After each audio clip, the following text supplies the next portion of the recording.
Magandang araw sa inyo lahat. May alam ba kayo na rare culture o natatanging kultura dito sa Pilipinas? Kung wala, ay magbibigay ako ng dalawang rare culture dito sa Pilipinas. Ngunit bago ang lahat, ako po pala si Jasmine P. Sagusay. So, ang unang ibabahagi ko na rare na kultura dito sa Pilipinas ay ang puno. Ang puno ay isang tradisyonal na ritual ng pasasalamat pagkatapos ng anihan o post-harvest Thanksgiving ritual na ginagawa ng mga Tuwali Ifugao sa Hungduan, Ifugao Province sa Pilipinas.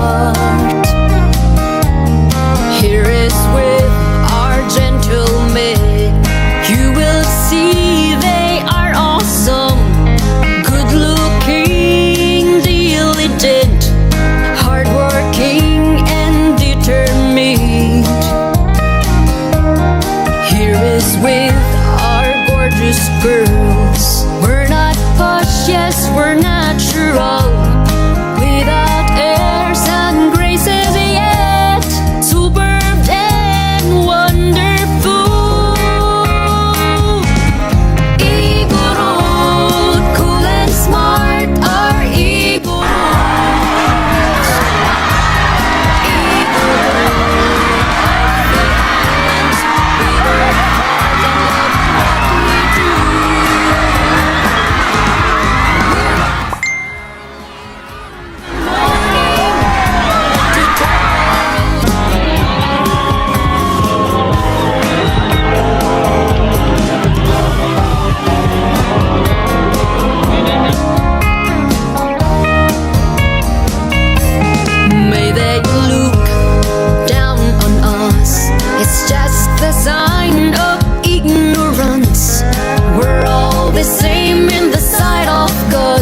Una, ano nga ba ito?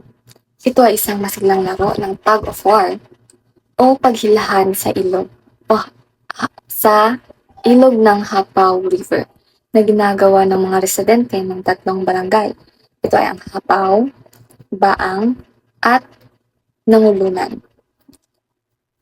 Kailan ba ito ginagawa at bakit? Ginagawa ito pagkatapos ng masaganang ani ng palay. At ito ay sumisimbolo sa pagtatapos ng agricultural cycle at ang simula ng bagong panahon ng pagtatanim. Ano nga ba ang mga kagamitan na ginagamit nila dito? Gumagamit sila ng pakid o isang kahoy na may kawit sa halip na lupin at kinaag o isang figurang gawa sa mga baging at stalks ng palay na sumisimbolo sa diwa ng ani. Ano nga ba ang layunin nito? Ang layunin nito ay ang panalo sa tug of war ay pinaniniwalaang matatamasa ng masaganang ani sa darating na taon, habang nagbibigay din ito ng kasiyahan at nagpapatibay sa ugnayan ng komunidad. Rare ba ang punog sa kultura? As I said kanina, oo, ang punog ay itinuturing na rare o natatangi sa kulturang Pilipino. Ngunit bakit ito rare? Bakit ito natatangi? It is UNESCO inscribed. O dahil sa pagiging natatangi nito, ang punog ay kinilala ng UNESCO o United Nations Educational, Scientific, and Cultural Organization noong 2015 bilang bahagi ng Intangible Cultural Heritage of Humanity. Pangalawa, particular na lokasyon. Ito ay ginagawa lamang sa particular na mga barangay sa Hungduan, Ifugao, yung tatlong binanggit ko na hapaw, baang, at nungulunan. At ito, pangatlong dahilan bakit ito rare ay kakaibang ritual. Ito ay kakaibang ritual. Hindi lamang ito basta laro. Hindi, hindi lamang ito basta laro, kundi ito ay isang spiritual na ritual. Ang paghilaan ay ginagawa sa ilog o tinatawag na water tagging at may kasamang chanting at pag-alay ng mga tradisyonal na gamit. At pang-apat na rason ay ang kinaag ritual. Ang pagtatapon ng kinaag sa ilog matapos ang laro ay isang natatanging ritual upang magpasalamat sa mga Diyos ng ilog. Panglima, koneksyon sa kalikasan. Ito ay nagpapakita ng malalim na respeto ng mga Ifugao sa kanilang mga ninuno, lupa, at tubig. Sa madaling salita, ang punok ay hindi lamang laro. Ito ay isang buhay na tradisyon na nag-uugnay sa kasaysayan, pananampalataya, at agrikultura ng mga Ifugao. Ang pangalawang ibabahagi kong rare culture dito sa Pilipinas ay ang Bajau Sea Burial. Ang Bajau Sea Burial o paglibing sa dagat ng mga Sama Bajau o Bajau ay isang tradisyonal na ritual ng mga sea gypsies o sea nomads sa Timog Silangang Asya, kung saan ang mga yumao ay inililibing sa pampang o sa dagat na sumisimbolo sa kanilang malalim na koneksyon sa karagatan. Sila ay naniniwala na kung saan kami nagmula, doon kami babalik. Si lupa, tubig, apoy, at hangin. Ano nga ba ang Bajau Sea Burial? Una, ito ay paghahanda ng bangkay. Ang katawan ay binabalot sa puting tela o tinatawag na kapan at inilalagay sa isang simpleng kabaong na kahoy. Pangalawa ay ang ritual at panalangin. Kadalasan, ang kabaong ay dinadala sa moske para sa huling panalangin dahil karamihan ay Muslim. Pangatlo ay libing sa pampang o dagat. Ang mga tradisyonal na komunidad ay nagbibilang sa mga sagradong isla o sa pampang upang manatiling malapit sa dagat. Ang ilang matatandang tradisyon ay kinasangkutan ng pagbabaon sa mababaw na hukay sa buhanginan na may markang kahoy na nagpapakita kung lalaki o babae ang namatay. Pang-apat ay mga alay. Nag-aalay sila ng duang o duwang o ito ay pagkain sa ritual na ngedwang para sa yumao. Bakit nga ba? Isa na narito ay ito ay nanganganib ng mawala sa modernong panahon. Isa rin ay paglipat sa lupa o settlement. Dahil sa modernisasyon, kakulangan sa isda at mga programa ng gobyerno, karamihan sa mga Bajau ay naninirahan na sa mga stilt house o bahay sa tubig na may poste, o kaya ay lumipat na sa lupa. Sunod ay impluwensya ng relihiyon at batas. Bagamat sila ay Muslim, ang kanilang sinaunang tradisyon ay nagsama-sama ng animismo. Ngayon, mas sinusunod na ang mga istriktong Islamic burial rites sa lupa. Sunod ay ang kakulangan sa papeles o statelessness. Maraming Bajau ang walang dokumento na nagpapahirap sa kanila na manatili sa isang lugar. Kaya't ang kanilang mga libingan ay madalas na nakakalimutan. At ang panghuli ay ang environmental threats. Ang polusyon at pagkasira ng mga coral reef ay nagpilit sa kanila na iwan ang kanilang nomadic lifestyle. Sa huli, ang natatanging kultura ng mga Bajau ay ipinapakita rin sa kanilang kamanghamanghang kakayahang mag-free diving at pamumuhay ng halos buong buhay sa dagat. Ngunit walang video documentation ang Bajau Sea Boreal.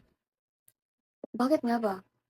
Well, ang mga ritual sa paglilibing ng mga Bajau o Sama Bajau sa dagat ay itinuturing na napakasagrado at personal na karanasan ng kanilang komunidad.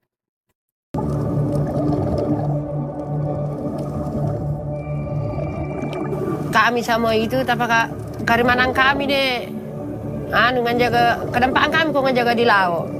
Ngai ko lai mah dia lang biasa yang kami patuan jadi kebiasaan kami nih.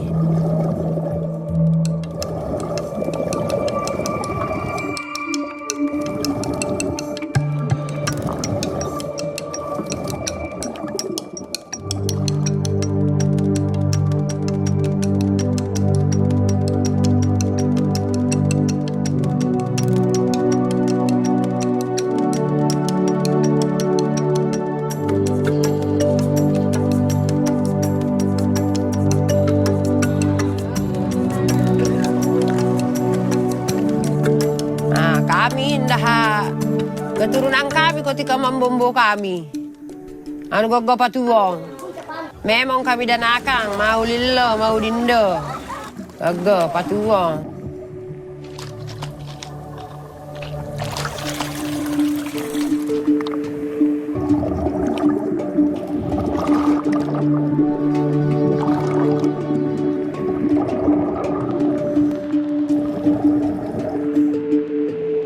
Biasa kita hampak kain barangka, hampak kita barangka kanilau. Ya 10 mulai. Biasa kita demunannya dak ditibakna biasa 5 kilo. Biasa demunnya kita 10 kilo. Emang aku masih ngula 15 dupa. Aku masih ngula.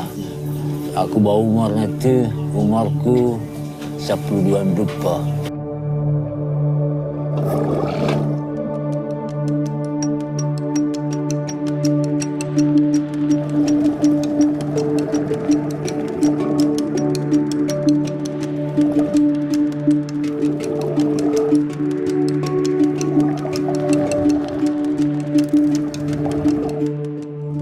The Baju people, when they go diving, so it's like the dancing. They go very, very slowly. I'm the diver, but it's not possible we go like 5 meters. For him, so they go is 12 or 15 meters. So this is really different, the Baju people.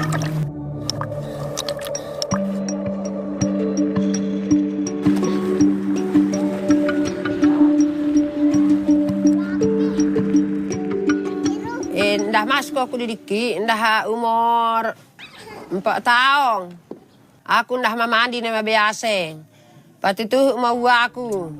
Bona iru katonangku patuong.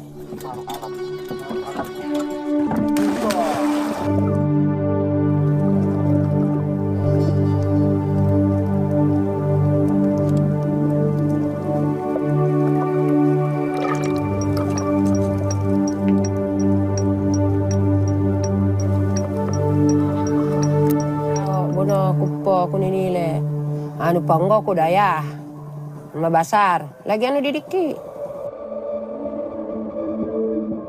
Dahulu kita masih dari kita itu kami ngai bagi dahulu lagi pakurahnya ada anak kita kira-kira manusia merusak batu. Sama itu, lapor jaga kami di laut.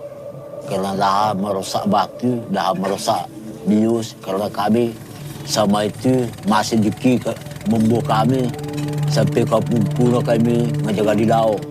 Apa lama lalu kami na dirosak-rosak batu, no? Ay lagi panemuan dayah na naman tilo mandiru.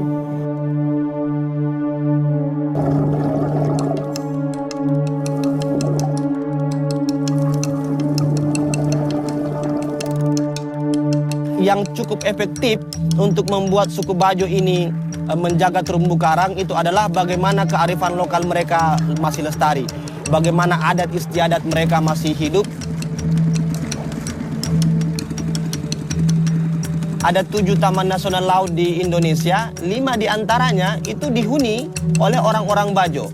Nah, kalau kita ingin laut kita masih tetap indah, terumbu karang kita masih tetap lestari, saya rasa Bajo mesti diberikan peran yang sangat besar. Kalau bisa dia di garda terdepan untuk menjaga ini laut.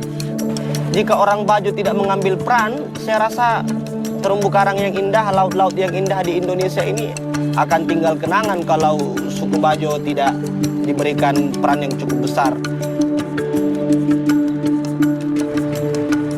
At ayun lamang po at sana ay may natutunan kayo sa aking ibinahagi ilang rare na kultura dito sa Pilipinas.